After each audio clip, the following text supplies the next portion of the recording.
Assalamualaikum warahmatullahi wabarakatuh.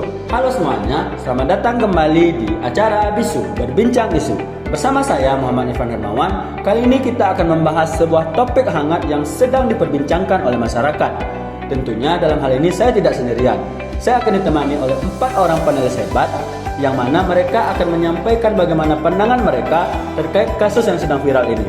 Mungkin langsung saja kita sambut 4 orang panelis hebat kita.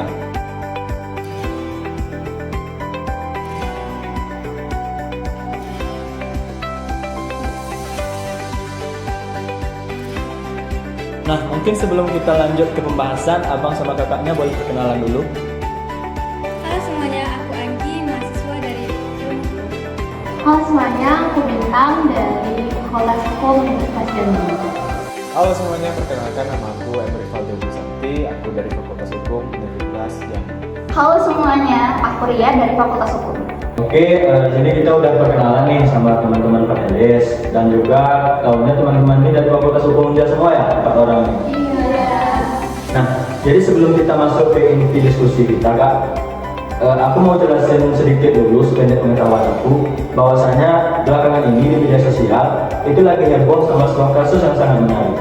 Kasus ini viral itu karena banyak netizen yang bingung soal aturan hukumnya. Jadi pas kan nanti kita berbincang, kakak-kakak bisa masukkan soal hukum di situ. Kasusnya datang dari seorang apoteker yang berinisial T. Dia tuh bekerja di sebuah toko obat. Jadi pernah satu hari, si T ini menemui ide formula obat baru. Pada saat itu seperti biasa, netizen langsung terbagi jadi 2. Ada yang bilang penemuan dari si T dan jadi milik perusahaan. Ada lagi yang bilang kalau penemuan dari si T ini milik pribadi dari si T. Nah, dari netizen ini juga udah pada nanyain soal hak moral, hak paten, dan aturan hukumnya. Oh iya, biar diskusinya lebih jelas, aku coba jelasin dulu sedikit nih, Kak. Dalam hukum kekayaan intelektual itu, sewaktu khususnya paten, invensi adalah penemuan yang baru menjalankan invensi dan bisa diterapkan secara industri. Nah, masalah tersebut muncul ketika penemuan itu dibuat oleh karyawan dalam ruang lingkup pekerjaan. Di situ seringkali terjadi konflik antara 2 pihak, yaitu si penemu dan juga perusahaan tersebut. Nah, jadi saya ingin meminta pendapat nih dari kakak sama abang. Mungkin boleh dari Kak Bintang terlebih dahulu. Ketika Kak Bintang dengar kasus ini tadi yang sudah dijelasin, gimana sih pendapat Kak Bintang?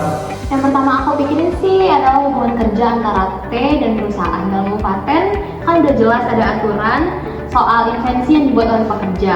Kalau penemuan itu muncul karena pekerjaan, fasilitas, tanggung jawab kantor, biasanya perusahaan yang punya hak ekonomi. Tapi penting juga dicatat bahwa hak moral atas penemuan tidak bisa dicabut. Jadi T harus tetap diakui sebagai investor.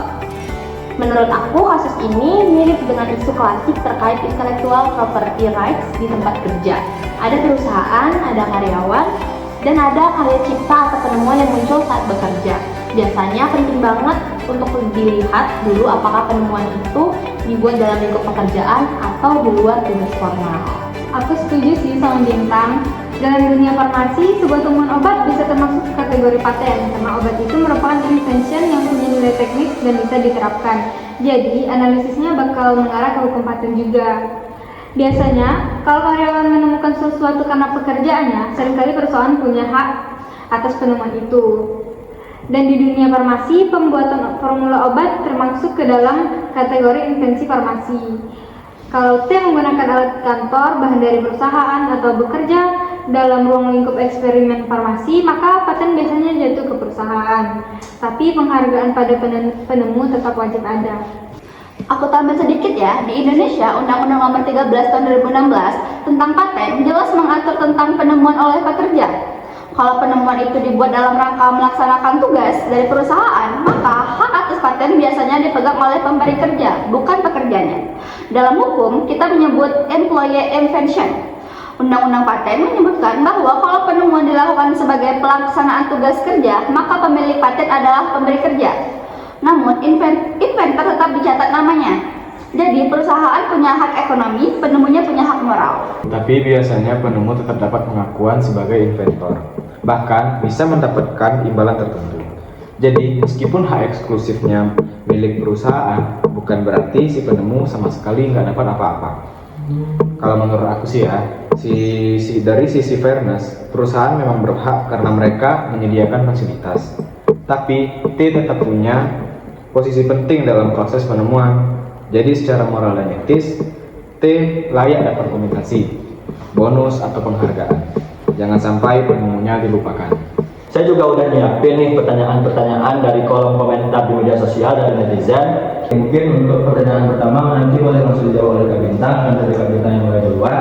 Pertanyaannya itu, siapa yang harus mendaftarkan hasil temuan tersebut? Apakah si T atau dari pihak perusahaannya? Oke, kalau dari pertanyaan itu, kalau menurut aku ya, mengikuti UU paten yang berhak mengajukan pendaftaran paten adalah pihak yang memiliki hak atas invensi. Nah, kalau si T menemukan obat itu dalam ruang lingkup pekerjaannya, misalnya karena tugas dari perusahaan, maka yang mendaftarkan adalah perusahaan, bukan T. Kecuali kalau temuan itu murni dibuat oleh T di luar tugas kerja dan tanpa fasilitas kantor, barulah T bisa daftar sendiri. Oke, kita langsung lanjut ke pertanyaan kedua. Ini mungkin boleh dijawab sama Kak Anggi ya Kak. Pertanyaannya itu, siapa yang akan mendapatkan hak atas ide tersebut dari kasus ini? Hak atas ide atau penemuan ini biasanya disebut sebagai hak ekonomi dari paten. Kalau penemuan dibuat saat melaksanakan pekerjaan, maka pemilik paten itu adalah perusahaan. T sebagai penemu tetap dicantumkan sebagai inventor, tapi keuntungannya atau hak penggunaan ini biasanya jatuh kepada perusahaan sesuai dengan aturan yang ada. Oke. Langsung lanjut ke pertanyaan ketiga. Mungkin boleh dijawab langsung oleh Kak Dia ya. Ini pertanyaannya itu, kalau dari kasus tersebut, apa sih klasifikasi dari temuan si T masuk ke kategori apa? Gitu? Kalau dari kasus T ini, penemuan T berupa formula obat. Jadi secara konsep itu termasuk dalam invensi di bidang teknologi. Dan secara spesifik masuk ke kategori paten produksi farmasi. Karena ini inovasi yang punya manfaat teknis dan dapat diproduksi secara massal, maka ia bisa daftarkan sebagai paten jika memenuhi syarat.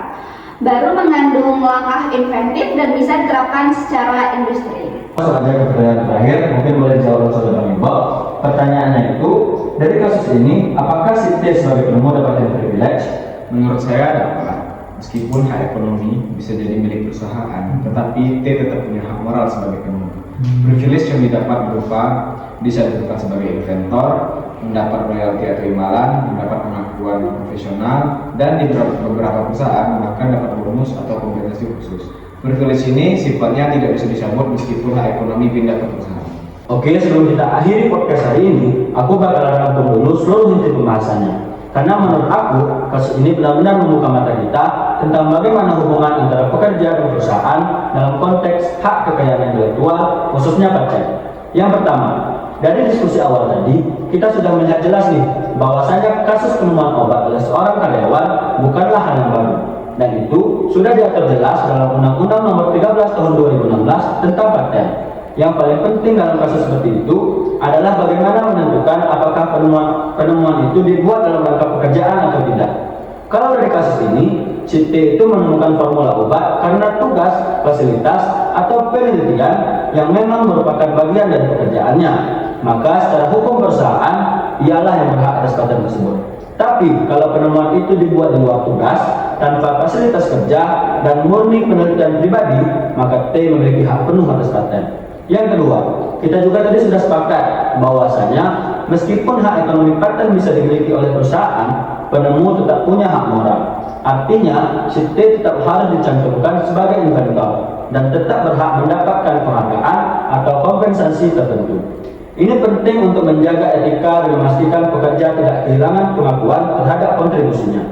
Yang ketiga, dari identifikasi jenis temuannya, jelas bahwa formula obat merupakan invensi di bidang teknologi, lebih tepatnya paten produk farmasi. Dan karena sifatnya bisa diterapkan secara industri dan memiliki nilai teknis, maka secara hukum ia memang memenuhi syarat sebagai objek paten, tentu jika kebaruannya dapat dibuktikan. Yang terakhir, dari keempat pertanyaan netizen tadi yang sudah dijawab oleh keempat panelis kita, bisa kita simpulkan bahwasanya persoalan seperti ini tidak boleh dilihat secara sepihak, entah itu dari si penemu ataupun dari perusahaan. Tidak bisa kita langsung bilang hak perusahaan atau hak penemu. Semua harus dilihat dari konteks pekerjaan, kontrak kerja, kontribusi penemu, serta aturan paten itu sendiri. Kasus seperti ini juga jadi gambaran bahwasanya perusahaan dan pekerja perlu transparan sejak awal. karyawan harus tahu hak dan kewajibannya, dan perusahaan juga harus jelas dalam memberikan fasilitas maupun penghargaan atas penemuan yang diciptakan dalam lingkungan kerja. Jadi, yang bisa kita tarik adalah penemuan oleh karyawan adalah kolaborasi antara kreativitas individu dan fasilitas perusahaan, dan hukum hadir untuk menyeimbangkan keduanya. Kunci utamanya adalah apakah penemuan itu dibuat dalam ruang lingkup pekerjaan atau tidak. Terima kasih buat Kak Agi, Kak Bintang, Bang Ibok, dan Kak Ria yang berhadir dan berbagi pengetahuannya hari ini. Terima kasih juga untuk para netizen yang sudah mengirimkan pertanyaan dan sudah kami kupas hari ini. Jadi, sampai ketemu di episode Bisu Berbincang Isu selanjutnya.